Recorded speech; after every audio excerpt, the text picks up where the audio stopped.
We often hear talk of a world of war, of destruction, of poverty, of violence, of famine, of racism, of sexism or other isms, population explosion, resource depletion, a world where animals are dying and not coming back, of environmental depletion, of starvation, of disease, of us and them, of that group not listening to that group. If only men would do this, if only women would do that, if only they would do this. You need to do that. You should do this. I don't know about you, but I sometimes feel lost in it all, like I'm yelling and nobody's listening, like I'm yelling to the world at the end of a broad valley far away from all people and nobody even hears me.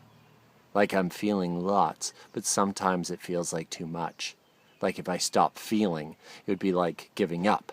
Like if I give up, I would feel worse, because then I am alone and have lost me. Do you feel this way? Do me a favor and raise your arm a little, or nod or smile if you can relate.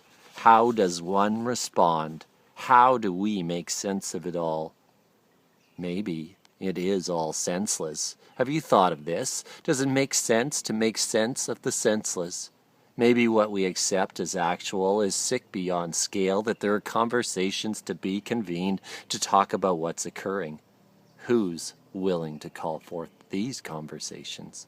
For instance, is it simply me, or is there a sickness of addiction or greed around dollars and power, that those with great means or more are seen as better, that those who make vast dollars and contribute to the economy are great people and deserving of their station, that we give status to those who are stealing in all nations? I ask, how is it great to do so while calling forth strife of people, of the environment, of communities, of life? How do we allow this? These costs are not included in the price we pay.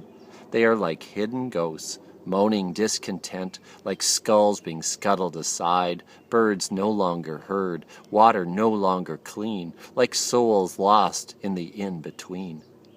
I see the sacred cow before us, that if not discussed, poises for pain, pain producing more pain. It is a vicious cycle riding us into oblivion, an escape into experiential madness, unhappiness unending, dreams discarded.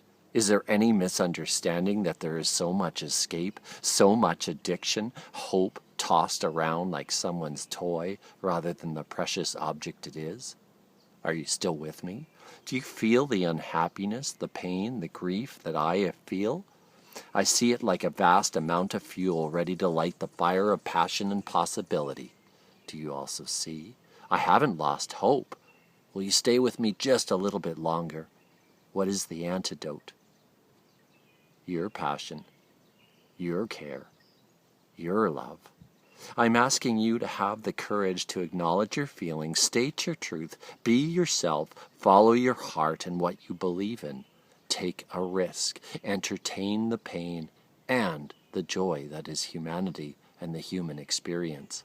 I actually believe in people, though my belief has been belied, that there are those inspiring and instigating a world of positive potential and possibility, or at least trying.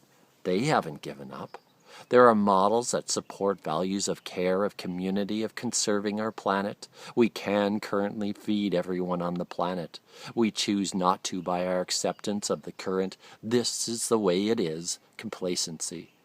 Would you let your friend starve to death beside you? So I say to you, it is okay not to know. It is okay to feel how you feel, though at times tough to tackle. Your worth is not at question here. You are inherently worthy. Your worth is not at question here. You are inherently worthy. I am questioning, though, what you want for our world. Listening, I hear my own voice. Listening, I am deeply committed to hearing yours.